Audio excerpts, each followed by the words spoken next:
জ্ঞানার্জনের একটা মূলনীতি তোমাদের সাথে আজকের এই প্রোগ্রামে শেয়ার করে আমি আমার সংক্ষিপ্ত আলোচনা শেষ করব। ইসলামিক জ্ঞান হোক কিংবা কনভেনশনাল জ্ঞান হোক, জ্ঞানার্জনের জন্য তিনটা বিষয় অপরিহার্য খেয়াল রাখতে হবে।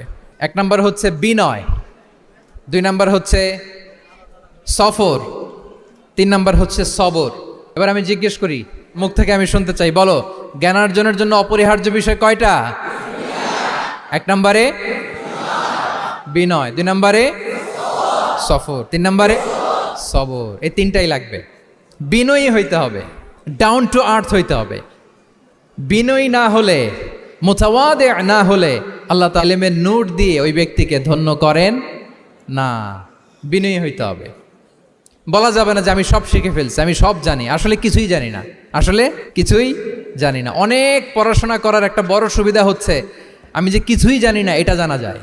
যারা অনেক পড়াশোনা করে, গভীর জ্ঞান অর্জন করে, অনেক পড়াশোনা করার ফায়দা হচ্ছে যে এটা জানা যায় সব শেষে যে আমি কিছুই জানি না। আবুন নাওয়াস একটা চমৎকার কবিতা লিখেছেন। উনি বলেছেন, ফাকুল লিমান ইয়াদদাঈ ফিল ইলমি ফালসাফাতান হাইআন ওয়া গাবাত আনকা আশিয়াউ। যে বলে যে আমি সব জানি, তুমি তার বৃদ্ধাঙ্গুলি দেখিয়ে বলা তুমি কিছুই জানো না, তুমি অল্প কিছু জেনেছো। মহাবিশ্বের অনেক রহস্য আছে এখন অধরা, এখনো অধরা, অজানা। ওয়া ফাওকা কুল্লি যী ইলমিন আলিম। জ্ঞানীর উপরও জ্ঞানী আছে, জাননেওয়ালার উপরও জাননেওয়ালা আছে। তাহলে বিনয় যেন আমাদের পোশাক হয়, আমরা যেন বিনয়ী হই। আমরা যার কাছ থেকে নলেজ নিব, ইলম নিব, বিনয়ী হইতে হবে। যেই পাত্রে পানি ঢালবো এটা থাকবে নিচে, আর যেই গ্লাস থেকে ঢালা হবে ওইটা থাকে উপরে।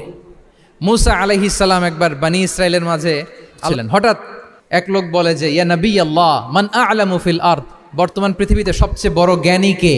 তো মুসা আলাইহিস সালাম বলে ফেললেন, আনা, আমি সবচেয়ে বড় জ্ঞানী। এটা ভুল বলেন নাই, কারণ যাকে আল্লাহ তাআলা ওহির জ্ঞানে ধন্য করেন তিনিই তো সবচেয়ে বড় জ্ঞানী। তো আল্লাহ তাআলা এই রেসপন্সটা, এই আনসারটা পছন্দ করেন না। আল্লাহ তাআলা চাচ্ছিলেন আলাইহিস সালাম যদি বলতো যে আল্লাহই ভালো জানে বা আল্লাহু আ'লাম, আল্লাহই সবচেয়ে জ্ঞানী, এটা আল্লাহ পছন্দ করতেন।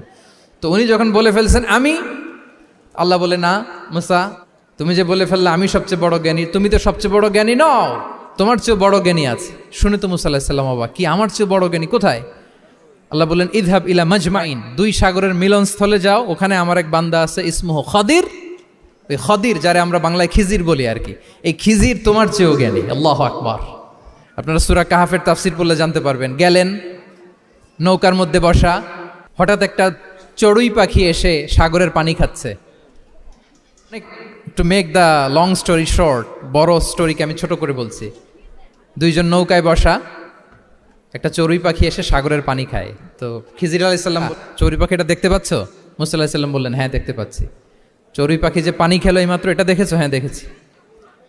পানি খাওয়ার কারণে চড়ুই পাখির চঞ্চুতে, মানে ঠোঁটে যে ছিটে ফোটা পানি লেগেছে, দেখেছো? মুসা আলাইহিস সালাম বললেন, হ্যাঁ দেখেছি।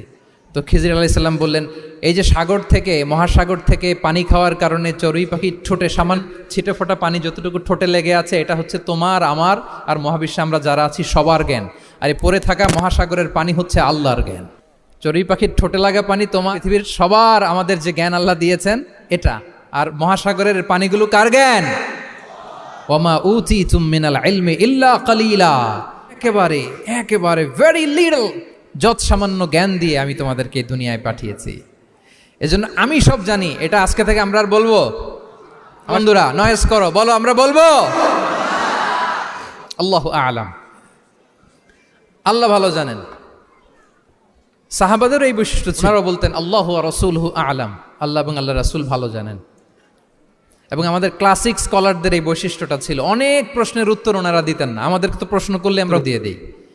অন অ্যান অ্যাভারেজে 10টা প্রশ্ন করলে ইমাম মালিক এর মধ্যে অধিকাংশ প্রশ্নের উত্তরে বলতেন আনা লা আ'লাম, আমি জানি না। আমি জানি যখন আমরা বলতে শিখি, তখনই বেসিক্যালি আমরা নলেজেবল হয়ে উঠি, জ্ঞানী হয়ে উঠি। তাহলে জ্ঞানার্জনের জন্য অপরিহার্য কয়টা বিষয় বলেছিলাম না? ঘটনা শুনতে শুনতে কয়টা মোট? এক নম্বরে বিনয়। আমরা বিনয়ী হব। আওয়াজ করে বলি, আমরা কি হব? আমরা বিনয়ী হব।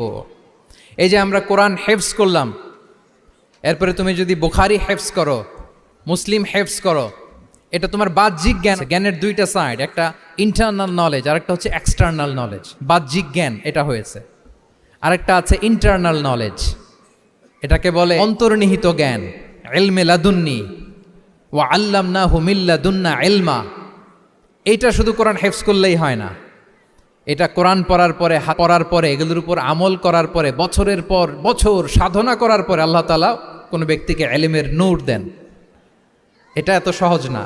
ইন্টারনাল নলেজ, বাহ্যিক জ্ঞান খুব সহজেই রিসিভ করতে পারে, কিন্তু ইন্টারনাল নলেজ, যেটা অন্তর্নিহিত জ্ঞান, যেটা তোমার দূরদৃষ্টি বাড়াবে, তোমার ফেরাসাত বাড়াবে, তোমার বিচক্ষণতা বাড়াবে, তোমার ফার সাইটেডনেস, ওই অন্তর্নিহিত জ্ঞানের জন্য বছরের পর বছর সাধনা করতে হয়। সো আমরা যেন বিনয়ী হই, এটা হচ্ছে নাম্বার 1। 2 নাম্বার কি বলেছিলাম? সফর। ফানজুরু কাইফা কানা আকিবাতুল মুকাজ্জিবিন।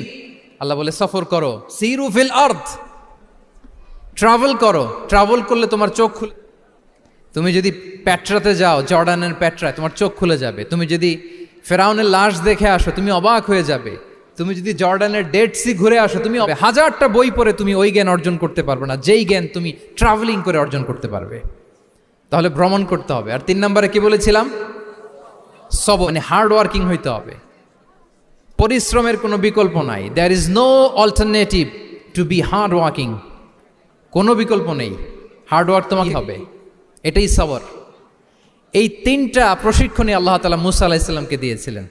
লম্বা ঘটনা, তিনি খিজির আলাইহিস সালামের সাথে সফরও করেছেন, ওনার কাছে হয়েছেন। তারপরে বারবার উনি ধৈর্যহারা হয়ে যাচ্ছিলেন, আল্লাহ ধৈর্যেরও পরীক্ষা নিয়েছেন। তাহলে বিনয়, সফর এবং সবর, এই 3টা জনের জন্য অপরিহার্য।